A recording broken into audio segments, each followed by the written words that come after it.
Well, it's a special broadcast tonight. My colleague Tsepiso Mokwetla is standing by for you at the Boksburg Correctional Centre as we look at the situation and the incarceration and the rehabilitation of juvenile offenders. Tsepiso, good evening.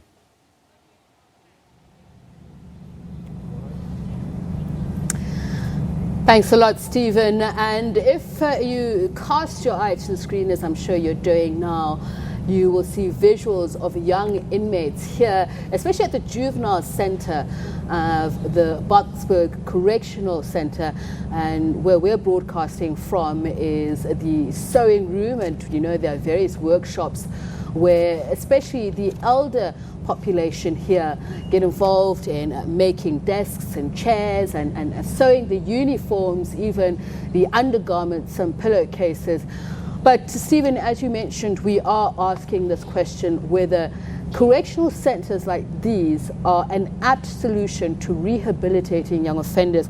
The Correctional Services Act of 1998, we speak about the letter of the law and the spirit of the law. It says really that its mandate is about promoting a just, peaceful and safe society by correcting offending behaviour in a safe, secure and humane environment that facilitates optimal rehabilitation and reduces repeat offending.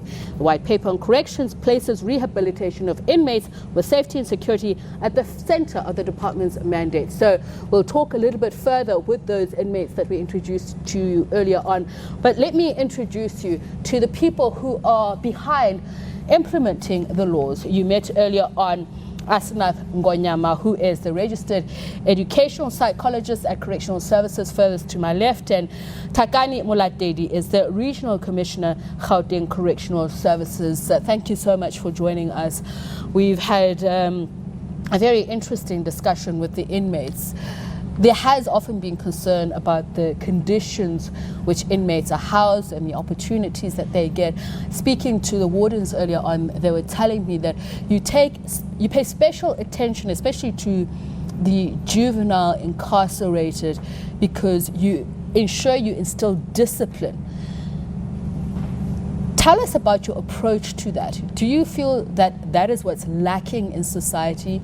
Why you are very careful with them, that they rise at a regimented time, that they're not allowed to smoke or any of the behavior seen in the adult population? Our belief or our approach is based on implementing the White Paper on Corrections, which is a document that informs us in terms of how do we rehabilitate or how do we treat the offenders. The young offenders in our correctional centers, indeed, some of them come from very good families. But we find that most of them, they come from families where there is no father figure. Some stay in the streets. And most of the offenders that you would find in our correctional centers, particularly in a youth center, you'd find that some of them are foreigners. So they came all the way from different countries to come and either look for work, to make quick bucks, and therefore they find themselves... Do you know what percentage do they form of the prison population? Let's start maybe in Gauteng or at this particular center. At this particular center, I think we have about 80 out of 329. Of this particular center. Who are foreigners, okay. Who are foreigners, okay. Yes. So tell us a little bit more about your mandate and how you're executing it. We therefore, when each and every offender comes into a correctional center, we then draw up what we call a sentence plan. A sentence plan is supposed to be need-based. That is an individual interaction with each and every offender. This is done by our professionals on admission, and all offenders are then orientated in terms of the rules that they're supposed to follow, and we therefore, based on the interaction with professionals on what their needs are, we will then take them through those programs. Okay. Yes. So talking about your needs, I mentioned earlier on the constitutional background to calling them children and not offenders, and we're asking the question whether they belong here if we're to correct their behavior. And some believe that children who've committed petty offences should not be prosecuted. You heard one of the young inmates saying that, why have I been given such a heavy sentence for something that I feel is not commensurate with the crime? What is your approach to this? Our approach to this is that all the young people that are incarcerated in our correctional centers, we look at their age. And when we feel that this person does not belong here, we then engage the Department of Social Development. So who would take us through the categories when you say this one does not belong here? Those children that are below the age of 18. And particularly where we feel that this child has committed a very minor crime. And we do have some that are aged around 15. But we look at different options together with the Department of Justice to see whether this child belongs here. Some of the children are repeat offenders. And that is why you would find that instead of them being sent to the places of safety, they are then sent to the correctional centers because they have been to places of safety several times. They have been through different programs and interventions. And these are the inmates that we see here. I'm asking a question because we are at a maximum facility here. Yes. So the inmates that are here qualify? Some of them say it was their first offense. It depends on the nature of crime that they have committed. You'd find that some of the offenders have committed crimes like rape. They have committed robbery with aggravating circumstances.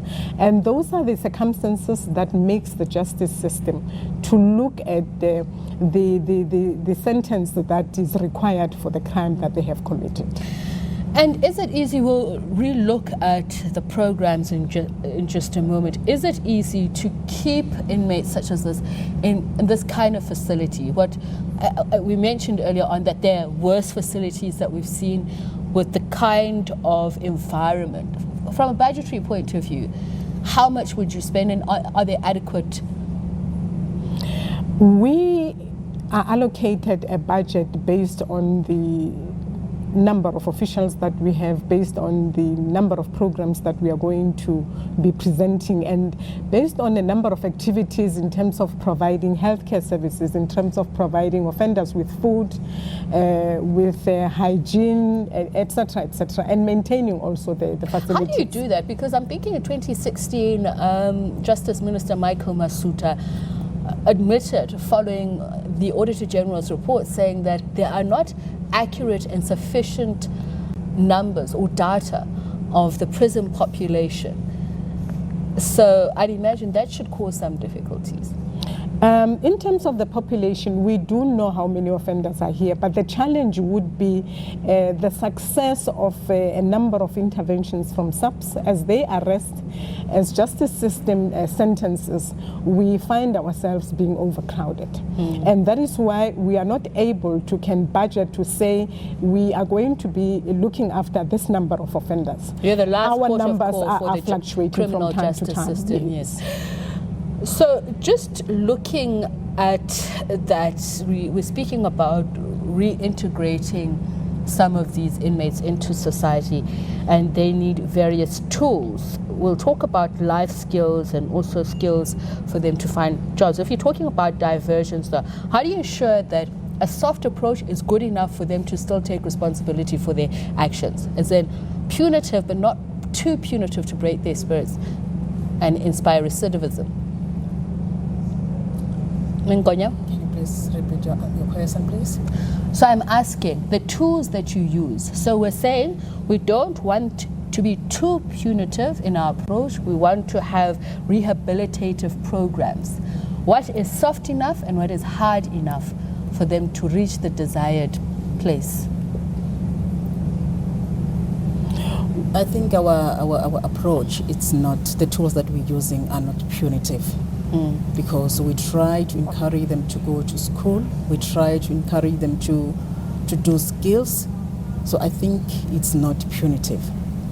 So you're saying education alone is enough to change a person's life if they didn't have education, for instance? It's a good enough diversion?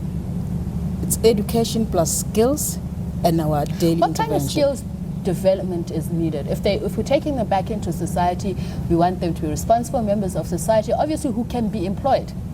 What skills development programs do you have here at the prison? We have textile. As we are seeing here. Yes.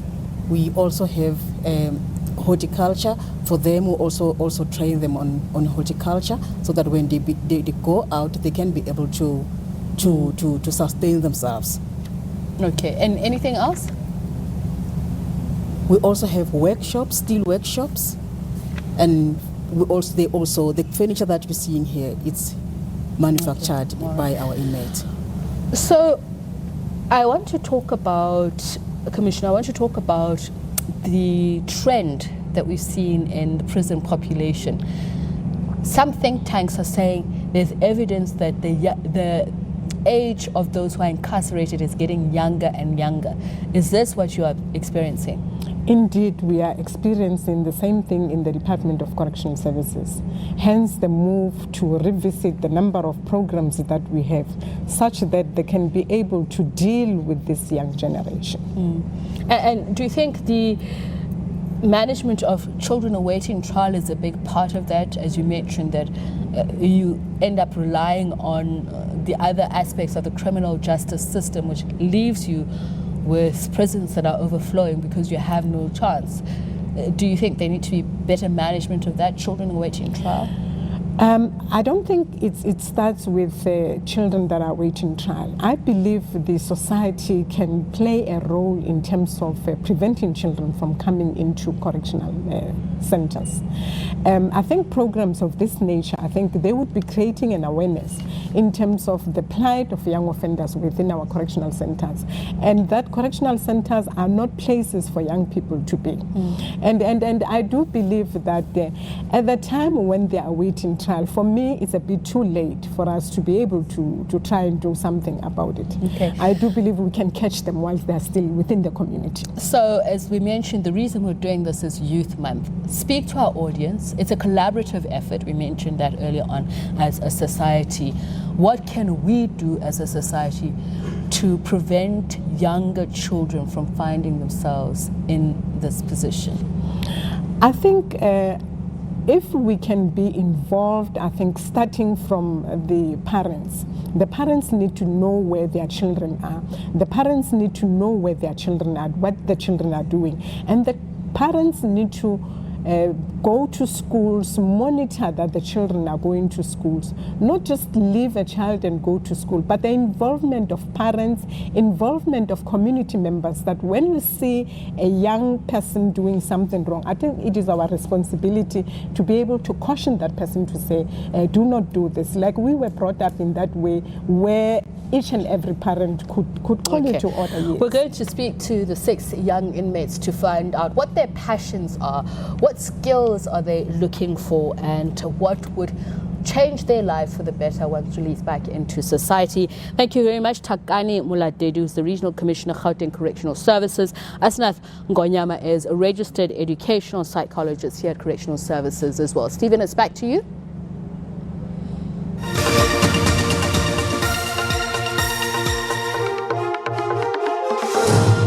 SABC is the official broadcaster of AFCON 2019